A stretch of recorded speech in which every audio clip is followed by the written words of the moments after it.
اول این که خوش نیت باشی، نیت مبارک داشته باشی. چه نیتی؟ نیت مبارکه، نیتی که خدا در نظر گرفته بشه. به دلت بسپار که نیت خیر بکنه، نیت خدایی بکنه. کدوم نیتی؟ نیت خداییه، نیتی که خیر در اون باشه، چون خدا خیر محضه. هر نیتی که نیت خیر باشد اونم خدایی محضه. انما الاعمال بالنیات. شما میدونید که نیت خیر کردن به دلت دروازه کارهای خیر رو باز میکنه. محال تو نیت خیر نکنی دروازه خیر باز میشه. کما تدین و تدان. از مکافات عمل غافل مشو. گندم از گندم بروید جو ز جو. هرچه کنی به خود کنی، گر همه نیک و بد کنی، کس نکند به تو آنچه که خود به خود کنی. کافیه که تو دلت بیاری نیت خیر، تو خدایی میشی. تو که با یک نیت خیر میتونی خدایی بشی، با همین دلت. چرا نیت بد، حسادت، تکبر، شر طلبی برای بندگان خدا خوابو ازت میگیره، آرامشو ازت میگیره، امنیتو ازت میگیره، اضطراب و پشیشانی برات مسلط میکنه. حتی تو خوابم خوابهای بد میبینید. انسانهایی که نیت شر دارن تو خواب میبینن که سگی پاشون رو گرفته، گوشت پاشون رو داره میکنه. سگ تو خواب به خوابشون میاد که پاشون گرفته، داره تکه تکه میکنه پاشونو. هر کاری میکنه نیتت خیر بکن تا فرشته ببینی. نیتت خیر بکن تا خودتو در خواب در مسجد الحرام ببینی که داری طواف میکنی. نیتت خیر بکن تا انسانهای خیر به خوابت بیان، انسانهایی که خیرخواه جامعه بودن، امثال رسول خدا صلی الله علیه و سلم و یاران با وفایش.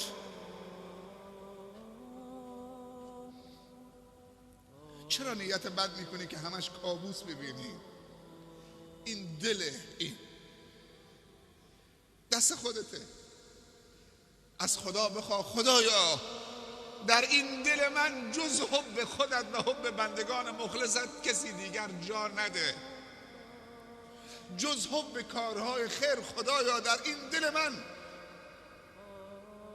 اجازه نده. از خدا بخواه، دل تو به خدا بسپار. خدا دل داده که در اختیار خدا بذاری. و وقتی خداوند صفحات دل تو ورق میزنه، اولین صفحاتش اخلاص، صفحه دومش توکل، صفحه سومش حب مؤمنین، صفحه چهارمش خیرخواهی، صفحه پنجمش علم، صفحه ششمش نماز. همش چیزهای خیر، همش چیزهای خوب. این دل انسانه که هر اراده خیری میکنه براش نوشته میشه. و خداوند چقدر خوشحال میشه وقتی که صفحات دلهای بندگانش را ورق میزند و هر صفحه چیز خوبی در اون صفحه میبیند. ولی پیامبر صلی الله علیه و سلم میفرمایند اگر یک گناه کردی، یک نقطه سیاه در اون دل سفیدی که خدا سفید تحویلت داده، پاک تحویلت داده، اگر یک گناه کردی توبه نکردی، یک نقطه سیاه میزنن تو اون قلب سفیدت. گناه بعدی 2 تا نقطه، گناه بعدی 3 تا نقطه، گناه بعدی 4 تا نقطه. اونقدر گناه میکنی و شیطان وعده های پس فردا و بعدش و وقتی پیر شدی بهت میده که حالا فعلا که جوانی دنیا 2 روز الان خوشید بکن، آخر عمر توبه میکنید.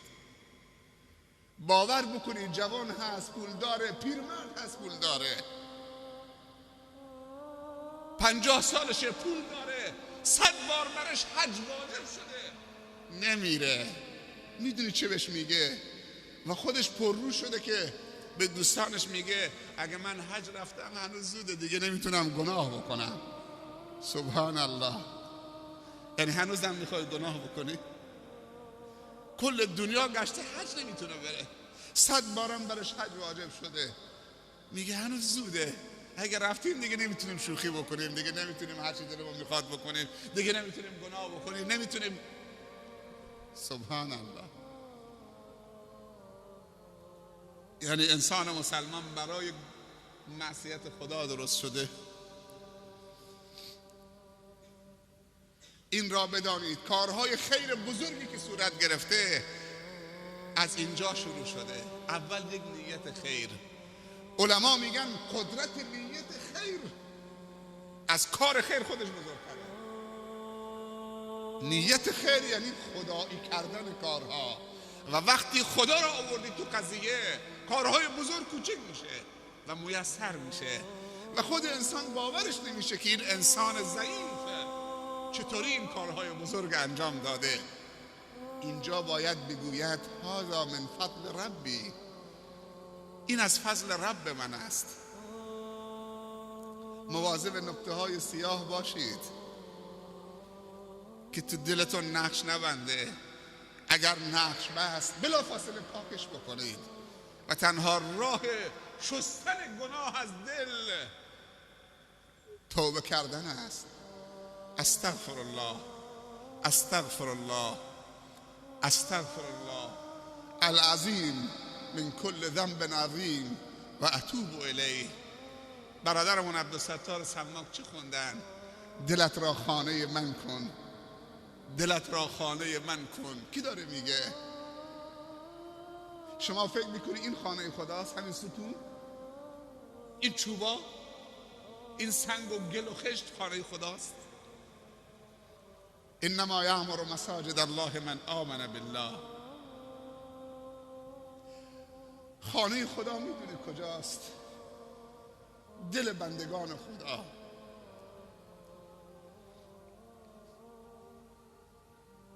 دلت را خانه من کن، مصفا کردنش با من.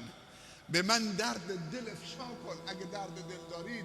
اگر نیت بد داخل دلت هست به من بگو خدایا من همیشه وسواس ها میاد تو دلم، نیت های بد میاد تو دلم، خدایا کمکم کن، پاکش کن. دلت را خانه من کن، مصفا کردنش با من. به من درد دل افشا کن، مداوا کردنش با من. درد دل تو به الله بگو، اون دوا دستشه، اون طبیبه. از الله اخلاص بطلب، توکل بر خدا بطلب، از الله شکر نعمتهای الله بطلب، نعمت خیرخواهی برای مسلمان را بطلب تا خدا دلت را مرکز هدایت قرار بدهد و درون و بیرونت همه از اون نیت خیر تو بدرخشاند.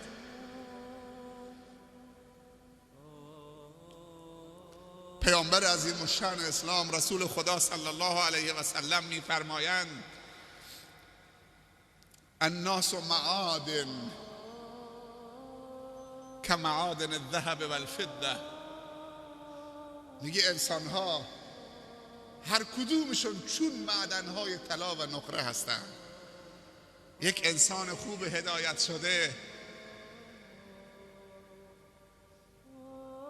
معدنی چون معدن طلاست.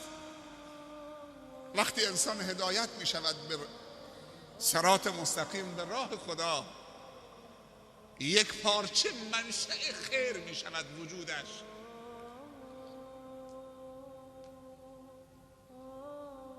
و از هر حرکتش یک خیر می روید، از دستش، از چشمش، از کلامش، از پاش، از قدمش، از قلمش، از درمش، از نگاهش، از نوازشش، از فکر و اندیشش، از نیتش، از تلاشش. یا علی چقدر صحابه رو تشویق میکرد، چقدر اونها رو دوست داشت، چقدر مواظبشون بود، احساس مسئولیت میکرد. انسانی که هدایت میشود نمیتوند هدایت برای خودش تنها بخواهد. سیستم هدایت کامل این که وقتی هدایت شدی از تاریکی بدت میآید، حتی در برادرت. اینطوری نیست که تو هدایت بشی بعد میگی مردم به جهنم، بذار همون کاری باشن. کسی که درونش با نور ایمان روشن شد تحمل تاریکی در برادرش ندارد. اونهایی که میگن ما خودمون سیریم، ما خودمون که کاملیم، ما خودمون که مشکلی نداریم، جامعه به جهنم، اونها هدایت کامل نشدن حتی اگر در نماز صبح شرکت میکنه. اونهایی که کاری به خیر و شر جامعه ندارن اگر پیشانیش تو نماز صبح هم به زمین میماله در نماز صبح که نفاق نیست.